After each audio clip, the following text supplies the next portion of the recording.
Hello everyone. तो कैसे हैं आप लोग। आज हम करने वाले हैं ट्रिग्नोमेट्री वाला चैप्टर। इसमें हम लोग सीबीएसई का, अपना एनसीईआरटी का, आर डी शर्मा का जितना भी इंपॉर्टेंट सारी चीज़ें हैं वो इसमें मैं कवर कराऊंगा। एनसीईआरटी को इसमें बेस मान के चला जाएगा। उसके बाद जितने भी आपके वन डे के कॉम्पिटेटिव एग्जाम होते हैं उनमें जितने भी आपके क्वेश्चन आते हैं तो आप इस वीडियो की हेल्प से उसके बेसिक्स को समझ सकते हैं कि भाई उस क्वेश्चन में जो बेसिक यूज हुआ है वो कैसे हुआ है। उसके बाद बेसिक टू एडवांस ही पूरा लेक्चर रहने वाला है। सीबीएसई, आईसीएसई बोर्ड और जितने भी कॉम्पिटेटिव एग्जाम है उसके लिए आप इससे प्रिपेयर कर सकते हैं। देखो, ट्रिग्नोमेट्री का चैप्टर शुरू करने से पहले पहले मैं ये बताता हूँ कि ट्रिग्नोमेट्री होता क्या है। ट्रिग्नोमेट्री हमारा एंगल और साइड्स के बीच का एक रिलेशन होता है जो अलग अलग डिग्रीज के बीच में हम बात करते हैं। जैसे कि मान लो कि मैं 0 डिग्री के लिए बात कर रहा हूँ, मैं 30 डिग्री के लिए बात कर रहा हूँ, मैं 45 डिग्री के लिए बात कर रहा हूँ, मैं 60 डिग्री के लिए बात कर रहा हूँ। तो जो साइड होती है एक राइट एंगल ट्राइंगल की, उसके हिसाब से जब हम उसके थीटा के साथ यानी कि उसके एंगल के साथ उसका रिलेशन बताते हैं उसको हम ट्रिग्नोमेट्री कहते हैं। और ट्रिग्नोमेट्री में हम यही सारी चीज़ें पढ़ते हैं, यानी कि जो साइड का रिलेशन है वो मैं कैसे एंगल के साथ बैठाऊंगा, या फिर कैसे साइड का रिलेशन एंगल के साथ किस तरीके से मैं रिलेट करूं कि हमारा एंगल अगर पता हो तो साइड निकल जाए और साइड अगर पता हो तो एंगल निकल जाए। इस तरीके से पूरा ट्रिग्नोमेट्री का बेस चलता है। ट्रिग्नोमेट्री पूरा जो इसका बेसिक कॉन्सेप्ट है, पूरी ट्रिग्नोमेट्री इसी के ऊपर टिकी हुई है। ठीक है। तो सबसे पहले अगर मैं बोलूं कि यहाँ पे अगर ये 3 है और ये 5 है और ये 4 है, तो यहाँ पे ये जो 3 है यानी कि 3 यूनिट है, ये इसकी परपेंडिकुलर है, एक राइट एंगल ट्राइंगल की परपेंडिकुलर होती है। और यहाँ पे जो ये 5 यूनिट है इसको हम बोलते हैं हाइपोटेन्यूज, और ये जो 4 यूनिट है इसको हम बोलते हैं बेस। तो इसमें अगर मैं बोल दूं कि भाई ये वाला जो एंगल है अगर वो 30 डिग्री है और इन दोनों में से कोई भी एक साइड अगर मैं गायब कर दूं, कि भाई मानो मैंने ये वाली साइड मैंने गायब कर दी, मैंने बोला यहाँ पे कुछ है ही नहीं। तो अगर मैंने बोला कि यहाँ पे सिर्फ 3 और 4 दे रखा है और मुझे तुम हाइपोटेन्यूज इसकी बताओ with the help of angle, मैंने एंगल भी दिया है, तो यहाँ पे तुम साइड जो गिवन है और एंगल उसके हिसाब से तुम ये बता सकते हो कि इसकी हाइपोटेन्यूज क्या होगी। और ट्रिग्नोमेट्री पूरी इसी पे ही बेस्ड है कि आप एंगल को साइड से कैसे रिलेट करते हो। अब सबसे पहले जब हम ये बता रहे हैं कि भाई साइड को एंगल से कैसे रिलेट कर रहे हैं तो हमको इस पर बात करनी होगी कि जो हमारे साइड है वो किस तरीके से एंगल से रिलेट करती है। तो जो हमारी साइड होती है वो रेशियोज के बेस पे एंगल से रिलेट करती है, जिनको हम ट्रिग्नोमेट्री रेशियो कहते हैं। ट्रिग्नोमेट्री रेशियो बनते कैसे हैं। मान लो अगर मेरा ये राइट एंगल ट्राइंगल है, ये इसकी परपेंडिकुलर है, ये इसका बेस है और ये इसकी हाइपोटेन्यूज है। तो अगर मैं बोलूं कि परपेंडिकुलर अपॉन में बेस, तो ये परपेंडिकुलर अपॉन बेस का रेशियो मुझे एक ऐसा टर्म देता है जिसको हम बोलते हैं साइन, जिसको हम बोलते हैं साइन। तो ये जो साइन है ये परपेंडिकुलर अपॉन बेस कहलाता है। ये एक रिलेशन है साइन थीटा का, यानी कि ये परपेंडिकुलर और बेस का रिलेशन है विद रिस्पेक्ट टू थीटा, जिसको हम साइन थीटा कहते हैं। अगर यहीं पे अगर मैं बोल दूं कि भाई बेस का हाइपोटेन्यूज के साथ रिलेशन बताओ, तो जो हमारा ये रिलेशन हो जाएगा इसको हम बोलते हैं कॉस थीटा होता है। ये हमारा रिलेशन होता है जिसको हम क्या कहते हैं, टेन थीटा। इस रिलेशन को हम क्या कहते हैं, टेन थीटा। तो कुल मिला के अगर मैं यहाँ पे बात करूँ तो ये हमारे रिलेशन है, यानी कि अगर मेरे को परपेंडिकुलर अपॉन बेस का रिलेशन बताना है तो वो साइन थीटा होता है। अगर मुझे बेस अपॉन हाइपोटेन्यूज का रिलेशन बताना है थीटा से तो वो कॉस थीटा कहलाता है। और अगर मेरे को पी अपॉन एच यानी कि परपेंडिकुलर और हाइपोटेन्यूज का रिलेशन बताता है तो वो टेन थीटा होता है। जैसा कि अभी आप लोग वीडियो में देख रहे थे मैं समझा रहा हूँ, तो साइन थीटा भाई पी अपॉन बी नहीं होता है, मुझसे गलती हो गई थी लेक्चर के दौरान में। साइन थीटा अपना होता है पी अपॉन में एच और टेन होता है हमारा पी अपॉन में बी। तो ये वाली गलतियों को आप अपनी कॉपी में या नोट्स में सुधार लें और इस चीज़ को समझ लें कि जो हमारा साइन थीटा होता है और टेन थीटा होता है, वो साइन थीटा हमारा पी अपॉन एच होता है और टेन थीटा हमारा पी अपॉन बी होता है। तो इस चीज़ को ध्यान रखें, ये वाली चीज़ बिल्कुल गलत है जो लेक्चर के दौरान मुझसे गलती हो गई थी, तो कृपया इसको ध्यान रखें। और यही रेशियो पॉसिबल भी है कि भाई परपेंडिकुलर बेस कर लो, बेस अपॉन हाइपोटेन्यूज कर लो, परपेंडिकुलर अपॉन हाइपोटेन्यूज कर लो। तो यही रिलेशन पॉसिबल है जो साइन कॉस और टेन के टर्म में हमें थीटा के टर्म में बताए जाते हैं। अब भाई ये साइन कॉस टेन क्या है, तो साइन कॉस टेन ये कुछ ऐसी टर्म है जो हमारी यूज की जाती है थीटा के साथ to explain theta, to modify theta, या फिर अगर हम बोले कि अगर मैं भाई पी अपॉन बी की बात कर रहा हूँ, अगर मैं यहाँ पे बोल दूँ पी अपॉन बी और सिर्फ ये बोल दूँ कि ये थीटा है, सिर्फ यहाँ पे ये बोल दूँ कि ये थीटा है, तो अगर मैं यहाँ पे अगला रिलेशन लिखूंगा बी अपॉन एच, तो इसको मैं क्या बोलूंगा, इसको भी थीटा बोलूंगा। तो क्या जब कोई मुझसे ये बोलेगा कि भाई थीटा, तो मैं ये पी अपॉन बी बताऊंगा या बी अपॉन एच बताऊंगा। तो इसीलिए यहाँ पे नाम यूज कर दिया गया है, जिसको हम बोलते हैं साइन और इसको हम बोलते हैं कॉस। इनकी फुल फॉर्म होती है, इसको हम बोलते हैं साइन, SINE साइन, और इसको हम बोलते हैं को साइन, और टेन को हम बोलते हैं टेंजेंट।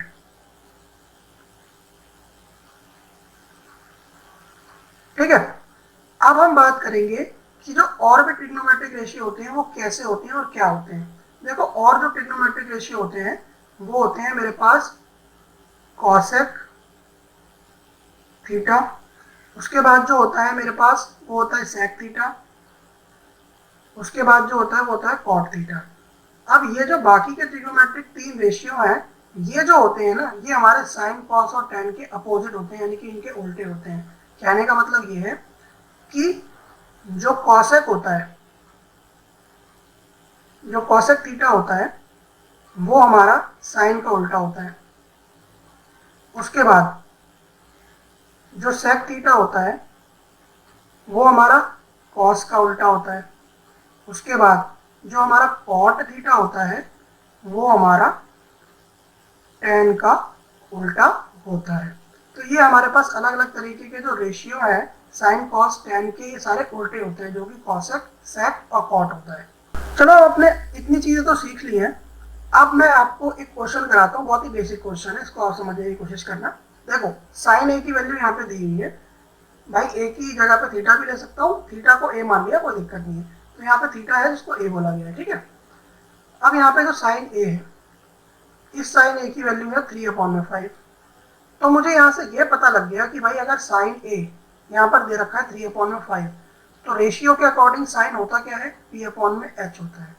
तो कहने का मतलब है कि P अगर 3 है तो H हमारा 5 है। फॉर द गिवन इस वाले ट्राइंगल के लिए अगर मेरे पास परपेंडिकुलर 3 है तो इसकी जो हाइपोटेन्यूज है वो 5 है।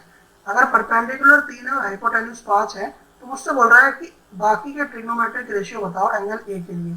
मान लो एंगल ए ये वाला एंगल है, ठीक है भाई। तो इस एंगल ए के लिए मुझे और ट्रिग्नोमेट्रिक रेशियो बताओ अगर मुझे साइन ये दे रखा है। तो यार, अगर आप लोगों ने थोड़ा 9th में पढ़ा होगा तो हमने एक चीज पढ़ी है 9th क्लास में, जिसको हम कहते हैं, जिसको हम क्या कहते हैं, जिसको हम कहते हैं पाइथागोरस थ्योरम। वो हमारी क्या कहलाती है, हमारी पाइथागोरस थ्योरम होती है हाइपोटेन्यूज का स्क्वायर, परपेंडिकुलर का स्क्वायर प्लस में बेस का स्क्वायर। तो अगर आप ध्यान से देखो यहाँ पे, तो सारे ट्रिग्नोमेट्रिक रेशियो निकालने के लिए मेरे पास सिर्फ परपेंडिकुलर और हाइपोटेनस ही काफी नहीं है, मुझे यहाँ पे बेस भी लेना पड़ेगा, क्योंकि बेस लेना पड़ेगा तभी मेरे पास tan आएगा, और tan आएगा तो उसी की मदद से cot भी आएगा, क्योंकि tan और cot एक दूसरे के अपोजिट होते हैं। ठीक है, तो इसीलिए मुझे क्या है यहाँ पर b निकालना बहुत ज्यादा जरूरी है। तो अगर मुझे यहाँ पर b निकालना है तो क्या मैं b को इधर ले आऊँ और हाइपोटेनस को इधर ले जाऊं, तो ये हो जाएगा p स्क्वायर माइनस में h स्क्वायर। तो जो b आ जाएगा वो आ जाएगा मेरा अंडर रूट में p square minus h square. इसको हम लिखेंगे, यहाँ पे परपेंडिकुलर हमें क्या दे रखा है, जैसा कि आप देखो यहाँ पे परपेंडिकुलर हमें 3 दे रखा है, तो यहाँ पर 3 हम पुट करेंगे, इसका स्क्वायर करेंगे, और यहाँ पे हाइपोटेनस मुझे 5 दे रखा है तो 5 को पुट करेंगे, उसका स्क्वायर करेंगे।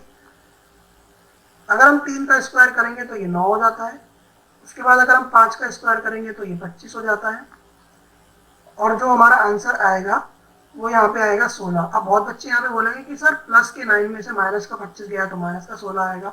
भाई, अगर तुम यहाँ पे h square minus P square लिखते ना, अगर बेटा यहाँ पे मैं h square minus P square करता हूँ ना, तो ये आंसर हो जाता 25 माइनस 9 यानी कि प्लस का 16।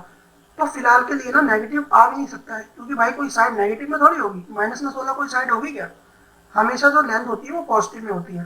तो इसलिए हम इसको क्या लेंगे 16, और 16 का अंडर रूट कितना होता है, 4 होता है। तो हमारा जो बेस आ गया वो क्या आ गया, 4 आ गया। बेस हमारा कितना आ गया, 4 आ गया। तो भाई अगर मेरे पास यहाँ पर परपेंडिकुलर है जो कि 3 है, मेरे पास बेस आ गया है जो कि 4 है, मेरे पास हाइपोटेन्यूज आ गई है जो कि 5 है, जो पहले से दे रखी थी, तो क्या मैं सारे ट्रिग्नोमेट्रिक रेशियो निकाल सकता हूँ कि नहीं निकाल सकता हूँ, पहले भी मैंने किया हुआ है। तो अगर मैं यहाँ पे साइन थीटा या फिर साइन ए की बात करूँ, तो वो क्या है 3/5 जो कि पहले से दे रखा है। अगर मैं कॉस ए की बात करूं तो कॉस ए होता क्या है भाई, पहले ये तो बताओ, b/h होता है। तो अगर भाई b होता है तो b आया क्या है, b 4 आया है। h मेरा पहले से क्या दे रखा है, 5 दे रखा है। तो कॉस कितना हो गया, b/h यानी कि 4/5। इसी तरीके से कॉस का उल्टा होता क्या है, कॉस का उल्टा होता है सेक ए। कॉस का उल्टा होता है सेक, तो इसका उल्टा कर देंगे यानी कि 5/4। उसके बाद अगर मुझे निकालना है तो उसके बाद निकालो tan ए। tan ए होता क्या है, tan ए होता है हमारा p/b। तो p हमारे पास क्या दे रखा है, p हमारे पास दे रखा है 3। तो मैं इसको लिखूंगा 3/4। और इसी का उल्टा होता है कॉट। तो मेरे को कॉट ए भी निकल जाएगा यहाँ से, जो कि होगा 4/3। अगर मेरे पास यहाँ पे साइन निकल गया है तो यहाँ पे मैं साइन की मदद से कॉसेक भी निकाल सकता हूँ, जिसको बोल सकते हैं कॉसेक ए। तो कॉसेक ए क्या हुआ, अगर ये 3/5 है तो कॉसेक इसका उल्टा होगा यानी कि 5/3 होगा। ठीक है, तो इस तरीके से देखो मेरे पास सारा ट्रिग्नोमेट्रिक रेशियो आ गए, 1 2 3 4 5 और 6, यानी कि sine cos tan sec cosec और कॉट, सारे ट्रिग्नोमेट्रिक रेशियो मेरे पास यहाँ पे आ गए हैं। उसके बाद अगली स्लाइड पे हम चलते हैं और क्या दे रखा है उसके बारे में हम समझते हैं। उसके बाद आपके पास एक क्वेश्चन है और यहाँ पे बोल रहा है कि जो tan a है वो 4/3 है, तो बाकी के ट्रिग्नोमेट्रिक रेशियो बताओ। तो यार देखो, अगर tan a हमारा 4/3 है तो कहने का मतलब है कि tan a होता क्या है, ये p/b होता है। तो कहने का मतलब है कि अगर 4 हमारा परपेंडिकुलर है तो 3 यूनिट हमारा बेस है। यहाँ पे दो चीजें मुझे पता है, तीसरी चीज नहीं पता है, जो कि मैं पाइथागोरस की मदद से निकाल सकता हूँ, जिसका फॉर्मूला होता है h का स्क्वायर p का स्क्वायर प्लस b का स्क्वायर। तो इस फॉर्मूले की मदद से मैं क्या कर सकता हूँ, निकाल सकता हूँ अपना h। जब हमारा h आ जाएगा तो बाकी के ट्रिग्नोमेट्रिक रेशियो भी आ जाएंगे। तो इसको एक बार आप ट्राई करो, इस वीडियो को एक बार पॉज करो और एक बार ट्राई करो अपने आप से, ठीक है, फिर मैं आपको इसको कराता हूँ। होपफुली आपने सॉल्व कर भी लिया होगा, और नहीं हुआ है तो मैं आपको कराता हूँ कि कैसे सॉल्व होगा। ध्यान से देखो यार, p मुझे दे रखा है और b मुझे भी दे रखा है। तो अगर मुझे यहाँ पे h निकालना है तो यहाँ पे मैं p की वैल्यू पुट करूंगा। p कितना है 4, और 4 का स्क्वायर, साथ ही b कितना दे रखा है 3, तो 3 का स्क्वायर। 4 का स्क्वायर 16 होता है और 3 का स्क्वायर 9 होता है। ये हो गई h स्क्वायर की वैल्यू। 16 और 9 को जोड़ेंगे तो आंसर आएगा 25। तो ये है h स्क्वायर की वैल्यू, ये h की वैल्यू नहीं है, ये h स्क्वायर की वैल्यू है। हमें h की वैल्यू लेके आनी है। तो अगर मुझे h की वैल्यू लेके आनी है भाई, तो मैं 25 का अंडर रूट कर दूंगा। तो 25 का रूट कितना होता है 5। तो h हमारा क्या आ गया, 5 आ गया। तो अगर h हमारा 5 आ गया तो भाई अब तो आसान हो गया ना, मेरे पास p भी है, मेरे पास b भी है, और मेरे पास h भी है, जो कि मेरा 5 आ गया है। तो जब मेरे पास तीनों चीजें हैं तो सारे ट्रिग्नोमेट्रिक रेशियो बने तो राइट एंगल के इसी के बिहाफ पे हैं, p b और h के बिहाफ पे। तो अगर मैं यहाँ पर निकालूं, तो अगर मैं साइन निकालूं तो साइन क्या होगा मेरा, साइन ए हो जाएगा मेरा p/h। p हमारा क्या है 4 और h हमारा क्या है 5। साइन का ही उल्टा होता है कॉसेक। तो भाई कॉसेक ए क्या हो जाएगा, कॉसेक ए हमारा इसका उल्टा हो जाएगा, जो कि हो जाएगा 5/4। उसके बाद अगर मैं निकालूं कॉस ए, तो कॉस ए मेरा क्या हो जाएगा भाई b/h हो जाएगा। तो b/h, b मेरे को क्या दे रखा है 3, h मुझे क्या दे रखा है 5। तो b/h क्या हो जाएगा मेरा कॉस ए। कॉस का उल्टा कितना क्या होता है, कॉस का उल्टा होता है सेक ए। तो सेक कितना हो जाएगा 5/3 हो जाएगा। उसके बाद अगर मैं निकालूं तो मुझे tan तो पहले से ही दे रखा था, क्वेश्चन नहीं दे रखा था। तो tan कितना हो जाएगा मेरे पास 4/3 हो जाएगा, जो कि होता है p/b। इसी का उल्टा हो जाएगा कॉट, तो कॉट हो जाएगा 3/4। तो ये आपका क्वेश्चन फिनिश हुआ। तो ये आपका बेसिक कंसेप्ट है, बहुत आसान क्वेश्चन है ये, और एकदम बेसिक से लेकर एडवांस तक आपको सारी चीजें इसमें सिखाई जाएंगी, कोई भी इसमें डाउट नहीं है। चलिए दोस्त, अब ये वाला क्वेश्चन आप करके दिखाइए, वीडियो को पॉज कीजिए और क्वेश्चन कीजिए, उसके बाद मैं आपको कराता हूँ। तो भाई हमें यहाँ पे क्या दे रखा है, हमें यहाँ पे दे रखा है कॉसेक, हमें यहाँ पे क्या दे रखा है कॉसेक ए दे रखा है। अब कॉसेक तुम पहले ये देखो कि कॉसेक है क्या। कॉसेक भाई मेरा साइन का उल्टा है, किसका उल्टा है, साइन का उल्टा है। तो अगर मेरा साइन p/h होता है तो मेरा कॉसेक क्या होगा, इसका उल्टा होगा, यानी कि h बाय पी होगा। और यही h बाय पी मुझे यहाँ दे रखा है, यानी कि 5/9 क्वेश्चन में मुझे यहाँ पे दे रखा है। ठीक है भाई। अब मुझे अगर h पता है और p पता है तो मुझे निकालना क्या है, मुझे b निकालना है। तो क्या मैं b निकाल में लूंगा अपने पाइथागोरस थ्योरम से, जो कि मेरा ये होता है। तो अगर इसकी मदद से मैं अपना b निकाल लूंगा तो क्या मेरे सारे ट्रिग्नोमेट्रिक रेशियो आ जाएंगे? बिल्कुल आ जाएंगे। तो क्या मैं यहाँ पे इसको ऐसे लिख सकता हूँ, B square equals to P square minus H square? बिल्कुल लिख सकता हूँ। पी स्क्वायर, पी की वैल्यू क्या है, पी की वैल्यू 9 है, उसका स्क्वायर, माइनस एच की वैल्यू क्या है, एच की वैल्यू 5 है, उसका स्क्वायर। तो हमारा 9 का स्क्वायर होता है 81 और 5 का स्क्वायर होता है 25। अब 81 में से 25 घटाएंगे तो कितना आएगा? 81 में से हम 25 करेंगे तो आंसर कितना आएगा मेरा? 56, जो कि मेरा बराबर हो गया b के स्क्वायर के। तो b कितना आ जाएगा मेरा? अंडर रूट में 56। अब यहाँ से अगर आप फैक्टर करना चाहो तो डायरेक्ट अंडर रूट तो 56 का होता नहीं है, तो यहाँ पे आप फैक्टर कर लो। तो भाई फैक्टर करेंगे तो 56 का फैक्टर करो, 2 2 ज़ा 4, उसके बाद एक बचेगा 2 8 ज़ा 16, उसके बाद 2 1 ज़ा 2, 2 4 ज़ा 8, उसके बाद 2 7 ज़ा 14 और लास्ट में 7 1 ज़ा 7। तो यहाँ पे अगर हम देखें तो ये 2 हो जाएगा और ये 7 दूनी 14। तो जो हमारा आंसर आ जाएगा वो हो जाएगा 2 रूट में 14, जो कि हमारा बी का आंसर हो जाएगा। तो यहाँ पे मैंने क्या किया, इन दोनों दो में से एक दो को कॉमन निकाल लिया और यहाँ पे कुछ कॉमन नहीं है तो इन दोनों को मल्टीप्लाई कर दिया, जो कि 14 हो गया अंडर रूट में। तो मेरे पास अगर यहाँ पे b आ चुका है, p मुझे पता है, h मुझे पता है, तो क्या मैं बाकी के ट्रिग्नोमेट्रिक रेशियो निकाल सकता हूँ? बिल्कुल निकाल सकता हूँ। चलिए निकालते हैं। भाई सबसे पहले मैं साइन निकालता हूँ। तो अगर तुम साइन निकालो तो भाई साइन तुम्हें पहले से ही पता है ना, क्योंकि कॉसेक क्या होता है, कॉसेक जो दिया है 5/9, तो कॉसेक क्या होता है हमारा? साइन का उल्टा होता है। तो अगर ये 5/9 है तो साइन क्या होगा? 9/5। कहने का मतलब है कि पी अपॉन में एच।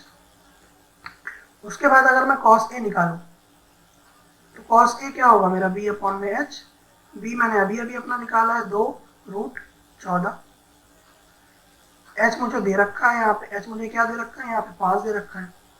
उसके बाद 10, 10 क्या होगा? 10 होगा पी अपॉन में बी। तो पी मुझे क्या दे रखा है? पी मुझे यहाँ पे 9 दे रखा है और बी में मेरा आया है 2 अपॉन में रूट 14। उसके बाद जो बाकी के ट्रिग्नोमेट्रिक रेशियो होगा उसके उल्टे होंगे, यानी कि कॉस का उल्टा क्या होगा? सेक होगा। तो सेक क्या होगा मेरा? 5/में 2 रूट 14। उसके बाद जो मेरा 10 का उल्टा होता है वो होता है कॉट। तो कॉट क्या होगा मेरा? 2 रूट 14 अपॉन में 9। तो ये हो गए मेरे सारे ट्रिग्नोमेट्रिक रेशियो जो मैंने कॉसेक ए की मदद से निकाल लिए। देखो यहाँ पे क्वेश्चन दिया है, कह रहा है if angle A and angle B are acute angle such that sin b is equals to sin q, then prove that angle b are equals to angle q। कहने का मतलब है कि अगर एंगल b और एंगल q एक्यूट एंगल है और जो sin b है वो sin q के बराबर है, तो ये बताओ कि जो एंगल b है वो एंगल q के बराबर है। तो इस क्वेश्चन को हम करेंगे, सबसे पहले हम यहाँ पे ट्राइंगल अपने मान लेते हैं कि वही ट्राइंगल को यहाँ पे हम नाम दे देते हैं अपने। तो अगर फिलहाल के लिए मैं इसको मानूं तो इसको मैं बोल देता हूँ ए, इसको मैं बोल देता हूँ बी और इसको मैं बोल देता हूँ सी, इसको मैं बोल देता हूँ पी, इसको मैं बोल देता हूँ क्यू और इसको मैं बोल देता हूँ आर। तो अब मुझे यहाँ पे बोल रहा है कि जो साइन बी है वो साइन क्यू के इक्वल है। तो अगर मैं यहाँ पे जो मेरे पास ट्राइंगल है, अगर मैं इसको ए बोलूँ, इसको बी, इसको सी, इसको क्यू, इसको पी, इसको आर, तो मुझे यहाँ पर अकॉर्डिंग टू द क्वेश्चन,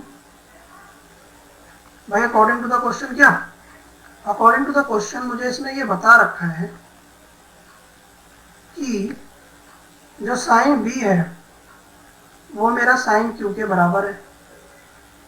तो अगर मेरा साइन बी साइन क्यू के बराबर है तो अगर मैं इस बी एंगल के हिसाब से और अगर मैं इस क्यू एंगल के हिसाब से और इस बी एंगल के हिसाब से देखूं तो क्या यहाँ पे जो AC है वो परपेंडिकुलर हो जाएगी और क्या यहाँ पे जो हमारा जो AB है हमारा वो हाइपोटेन्यूज हो जाएगा।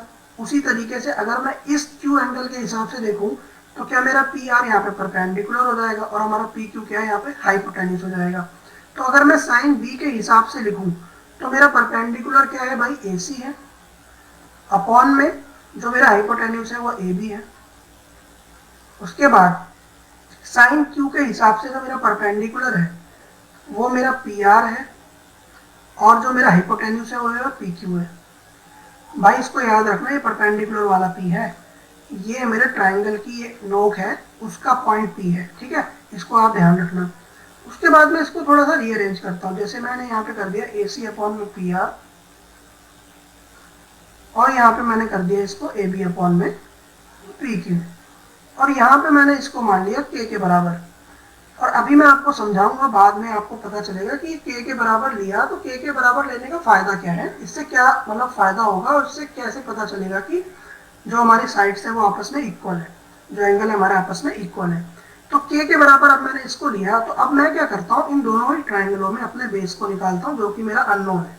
तो यहाँ पे अगर हम क्या करें कि इन ट्राइंगल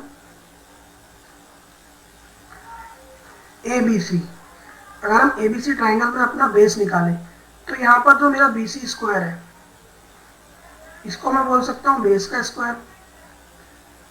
उसी तरीके से अगर ये बेस का स्क्वायर है तो क्या मैं ए सी स्क्वायर को बोल सकता हूँ परपेंडिकुलर का स्क्वायर।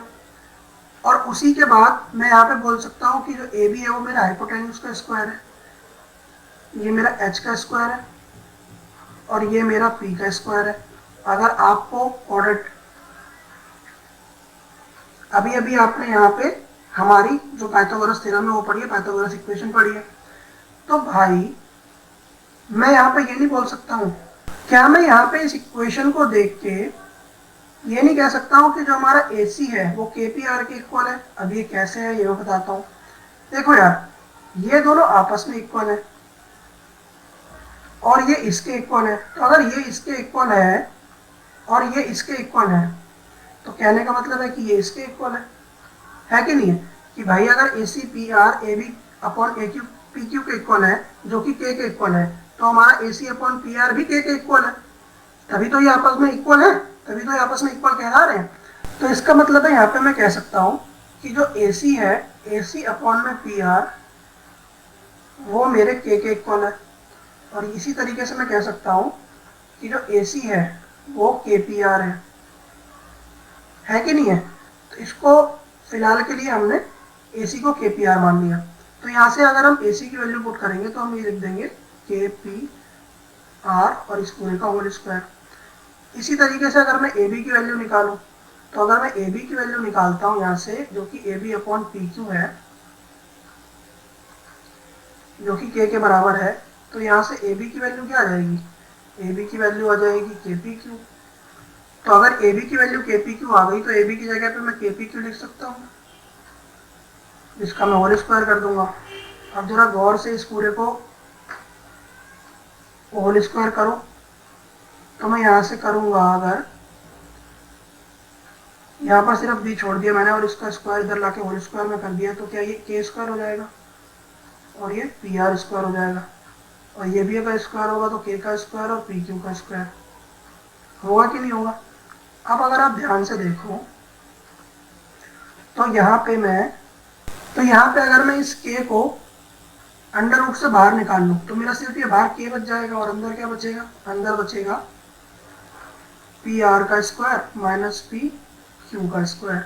अभी फिलहाल के लिए इसको इतना छोड़ देते हैं, इसको बोल देते हैं इक्वेशन 1। उसके बाद हम क्या करते हैं, यहाँ पे अलग से हम ये करते हैं, क्या करते हैं कि हम इस पी क्यू आर वाले ट्राइंगल पे अपनी पाइथागोरस थ्योरम लगाते हैं।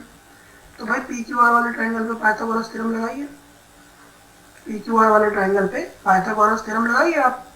तो पी क्यू आर वाले ट्राइंगल पे जब हम पाइथागोरस थ्योरम लगाएंगे तो हमें यहाँ पे क्या निकालना है, हमें यहाँ पे क्यू आर बेस निकालना है, जिसको मैं बोल सकता हूँ परपेंडिकुलर पी आर का स्क्वायर माइनस में पी क्यू का स्क्वायर। इसको मैं बोल सकता हूँ क्यू आर जो कि अंडर रूट पी आर का स्क्वायर माइनस पी क्यू का स्क्वायर है। इसको बोल दो इक्वेशन नंबर 2। नाउ मैं क्या करने वाला हूँ यार, देखो अब मैं ये करने वाला हूँ कि ये जो बेस था ये मेरा असल में था क्या BC। तो अब मैं क्या करने वाला हूँ, जो इक्वेशन मेरी 1 है उसको मैं डिवाइड करने वाला हूँ इक्वेशन नंबर 2 से। तो यहाँ पे मैं करूँगा BC अपॉन में PQ। BC की वैल्यू है K अंडर रूट में PR का स्क्वायर माइनस में PQ का स्क्वायर, एकदम स्मूथली कोई दिक्कत नहीं है। उसके बाद अंडर रूट में PR का स्क्वायर माइनस में PQ का स्क्वायर। इतना समझो पहले आप लोग, सारी चीजें जो भी मैंने यहाँ पे लिखी इतना समझो पहले कि ये क्या लिखा है मैंने। आशा करता हूँ कि आपको समझ में आ गया होगा। तो अगर आप ध्यान से देखो, क्या ये वाली चीज और ये वाली चीज आपस में कट नहीं रही है? बिल्कुल कट रही है। तो जो हमारा ये रेशियो है BC अपॉन में PQ, ये क्या मेरा K के बराबर नहीं आ जाएगा? अगर ये K के बराबर आ जाएगा तो BC मेरा क्या KPQ नहीं हो जाएगा? क्या ये मेरा KPQ नहीं हो जाएगा? और अगर मैं K को यहाँ पे 1 बोल दूँ, उसको K को मैं यहाँ पे 1 बोल दूँ, तो क्या मेरा जो BC है वो PQ के इक्वल नहीं हो जाएगा? और जैसा कि मैंने पहले माना था इस वाली इक्वेशन में, तो अगर मैं यहाँ पे K को 1 रख दूँ तो क्या ये दोनों आपस में इक्वल नहीं हो जाएंगे? और यहाँ पर भी अगर K को मैं, जो हमारी इक्वेशन थी, यहाँ पर भी अगर K को मैं 1 रख दूँ तो ये दोनों आपस में इक्वल नहीं हो जाएंगे? तो अगर हम गौर से देखें तो हमारा AC इक्वल हो जाएगा किसके? PR के। और जो हमारा AB है वो इक्वल हो जाएगा PQ के। तो भाई जब तीनों साइड एक राइट एंगल ट्राइंगल की इक्वल हो गए, तो अकॉर्डिंग टू द थ्योरम 6.4, क्या आपने थ्योरम 6.4 पढ़ी है जो हमारा चैप्टर है? तो थ्योरम 6.4 के अकॉर्डिंग मैं क्या बोल सकता हूँ कि जो मेरा ट्राइंगल है PQR वो मेरा ABC के कॉन्ग्रुएंट है। अगर ये दोनों ट्राइंगल आपस में कॉन्ग्रुएंट हैं तो इसका मतलब कि जो एंगल B है वो एंगल Q के बराबर है। क्यों? क्योंकि इसकी सारी साइड बराबर है, ये भी और ये भी। ध्यान से देखिए इस क्वेश्चन को और समझने की कोशिश कीजिए। दोबारा आपके लिए मैं इस क्वेश्चन को एक बार रिपीट कर देता हूँ, रिवाइज करवा देता हूँ कि क्या क्या चीज़ें मैंने की और किसको क्या माना। तो सबसे पहले आप आ जाओ, क्वेश्चन था क्या? क्वेश्चन ये बोल रहा था मुझसे कि if angle B and angle Q दो एक्यूट एंगल है, यानी कि ये B एक एक्यूट एंगल है और ये Q एक एक्यूट एंगल है, अगर ऐसा है और साइन B साइन Q के इक्वल है, कि साइन वाला जो टर्म है B एंगल का और साइन वाला टर्म Q एंगल का दोनों आपस में बराबर है, तो मुझे ये बताओ कि मुझे ये प्रूफ करो कि जो एंगल B है वो एंगल Q के बराबर है। तो इसके लिए मैंने क्या किया, मैंने सबसे पहले डायग्राम बनाया और डायग्राम से चीज़ों को समझने की कोशिश करी। सबसे पहले क्या किया मैंने, साइन B को साइन Q के इक्वल माना जो मेरे को क्वेश्चन ने बोल रखा था। उसके बाद मैंने किया AC अपॉन AB, जो इसका परपेंडिकुलर और हाइपोटेन्यूस होता है, इसको B वाले एंगल के इस P अपॉन H को Q वाले एंगल के P अपॉन H यानी कि परपेंडिकुलर अपॉन हाइपोटेन्यूस के इक्वल रखा दोनों ट्राइंगल के। अब इन दोनों को मैंने इक्वल मान लिया K के, ठीक है। जब मैंने इसको K के इक्वल माना तो मैं ये बोल सकता हूँ कि AC अपॉन PR भी K के इक्वल है। तो AC किसके इक्वल है? KPR के इक्वल है कि नहीं है? और AB अपॉन PQ भी K के इक्वल है। भाई हमारा जो AB अपॉन PQ है वो भी हमारा किसके इक्वल है? K के इक्वल है। तो अगर AB अपॉन PQ भी हमारा K के इक्वल है, जब ये दोनों चीजें हमें इक्वल दिख गई तो हमने क्या किया, अपना पाइथागोरस थ्योरम लगाया। कौन सा ट्राइंगल में लगाया भाई? पहले ABC ट्राइंगल में लगाया। तो यहाँ पे हमारा जो BC बेस है वो AC square minus AB square लिखा गया। AC की जो वैल्यू मैंने निकाली थी यहाँ से KPR निकाली थी, वो मैंने यहाँ पुट की। AB की जो वैल्यू KP पे रखी थी उसको यहाँ पे मैंने पुट किया और दोनों को इस तरीके से सॉल्व किया और मैं यहाँ तक पहुँचा। उसके बाद मैंने इसको इक्वेशन 1 माना। उसके बाद क्या हुआ कि भाई एक ट्राइंगल के साथ तो आपने कर लिया, आप दूसरे के साथ भी करो। तो मैंने क्या करा, दूसरे का भी बेस निकाला जो कि QR था। तो इसका बेस QR था तो इसके हिसाब से इसकी जो रिलेशन है वो ये बना। फिर मैंने क्या किया कि इस वाली इक्वेशन को और इस वाली इक्वेशन को दोनों को आपस में डिवाइड कर दिया। जब मैंने इन दोनों को आपस में डिवाइड कर दिया तो हमारा कुछ रिलेशन इस तरीके का बना। जब इस तरीके का रिलेशन बना तो मैंने यहाँ पर K को 1 बोल दिया कि भाई K को 1 मान लो फिलहाल के लिए, जो मैंने शुरू में K माना था। तो अगर मैंने इसको 1 मान लिया तो भाई मेरी सारी साइड क्या करी, झटक से सारी साइड इक्वल आ गई।